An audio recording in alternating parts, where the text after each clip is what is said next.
Akala nila po tahimik si Val Santos Matubang ay abay nag-observe po ako. Lahat ng live ng mga anti-kalingap, in-observe ko po yan. Pero ako'y tahimik. Hindi ako magsasalita laban sa kanila.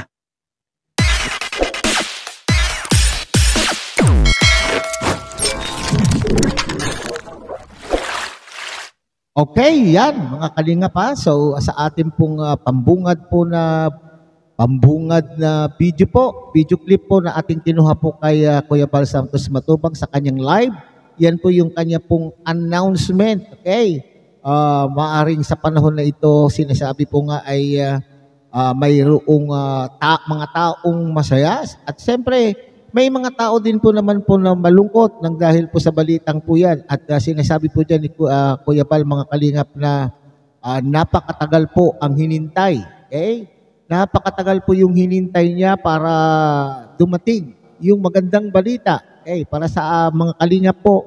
At lalo-lalo na po kay Kuya Val, ay ito po ay isang magandang balita. At sa wakas ay maaaring mayroon pong marirealize ang ating pong mga kalaban, ay ang kalaban po ng kalingap. Okay? So yan po yung announcement kahapon.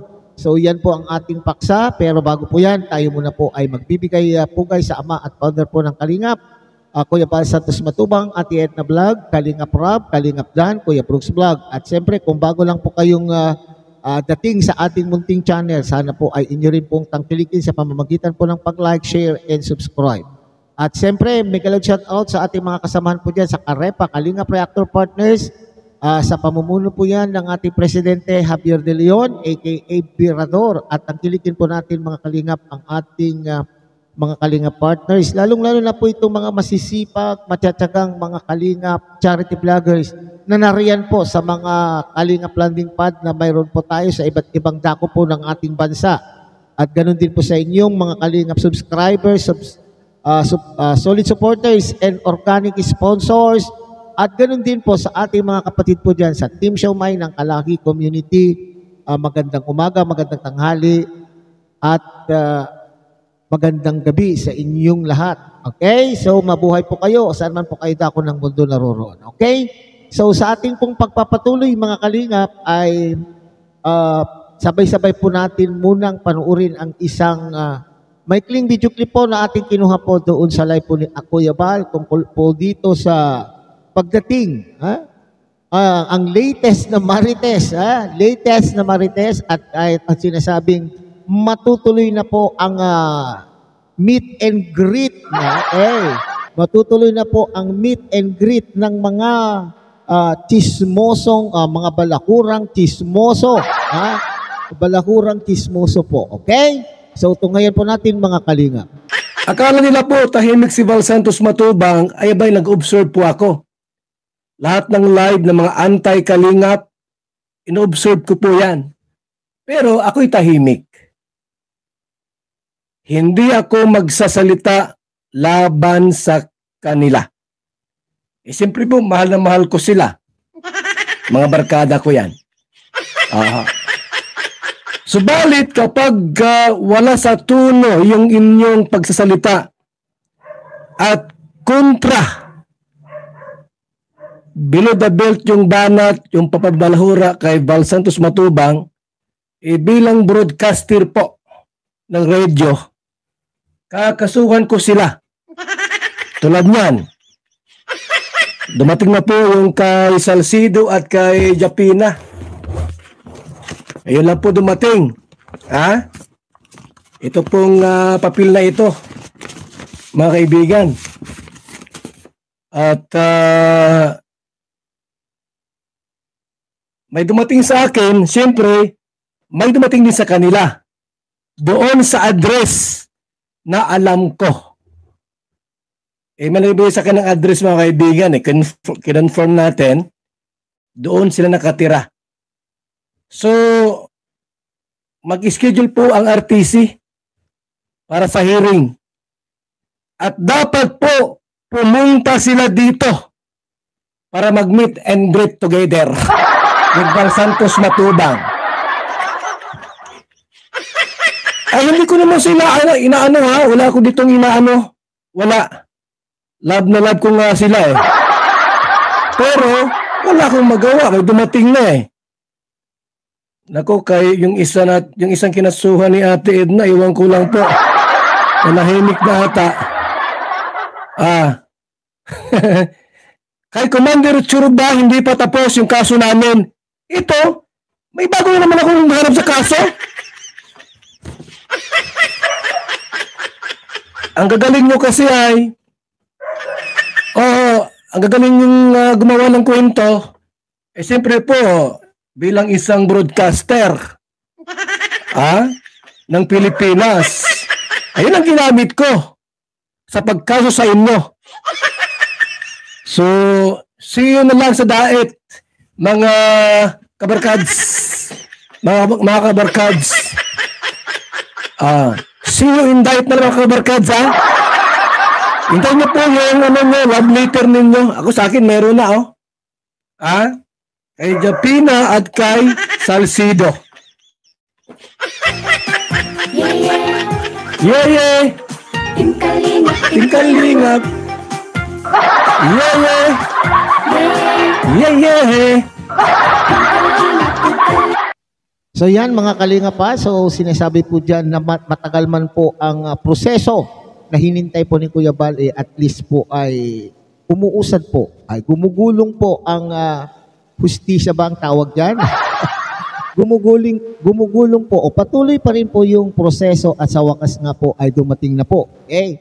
At ito nga po yung subpena. Okay? Sumon doon sa mga reactors, mga balahurang reactors po na kumakalaban. Okay? Kumakalaban po sa buong Kalingap at hindi lamang po o bumalahura po sa pagkatao po ng Kuya Bal Santos Matubang, kasama na po dyan sina Kalingap Rob at siyempre itong si Ate Edna Vlogs. Okay?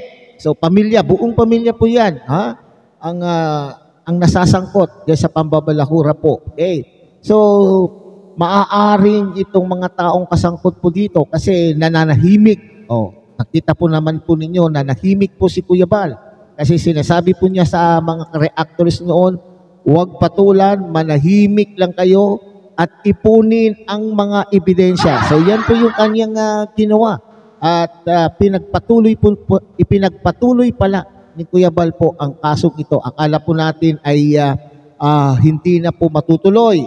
At kampante na rin po ang mga nasasangkot sa sinasabing kaso na hindi itutuloy. Maraming nga pong nag-content yan mga kalingap Maraming nag-content na hanggang salita lang po si Kuya Bal na hindi tututuhanin. Maraming nag-content na huwag kayong maniwala dyan. Okay. Salita lamang po yan. Kung lahat, marami rin po ako nabasang mga komento noon mga kalingap na kung lahat po na nagsasalita ng hindi maganda po sa Kalingap po, kaya naman po sa buong Matubang family, mapupuno daw po yung presinto. Nako. Yan. Isang patotoo mga Kalingap na sinasabi po dyan ni Kuya Bal na talaga naman pong ipinagpapatuloy po niya. Kung feeling, siguro kung feel po, kung nararamdaman po ni Kuya Bal na siya po ay agrabyado o labis po siyang binalakura, labis po siyang binaboy ang kanyang pong pagkatao, so kinakailangan po niyang ipagtanggol po naman po ang kanyang sarili sa pamamagitan po ng pagpa-file ng kaso laban po sa mga taong ito. Okay. So yan na nga, natuloy. So ano ngayon ang mangyayari diyan mga kalingap? Okay, yan sinasabi, yung korte, ang korte na po ang magpapadala ng subpena.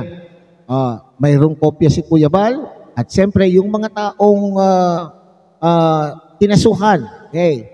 Saan po pinadala? Dahil alam po naman natin na itong mga taong ito ay nasa abroad. Okay, sa pagkaalam po natin kung ano po yung latest, latest po na address, doon ipapadala o papaano ngayon paano sila ngayon makaka-attend o paano kung tanggihan po ang pagtanggap po ng subpena.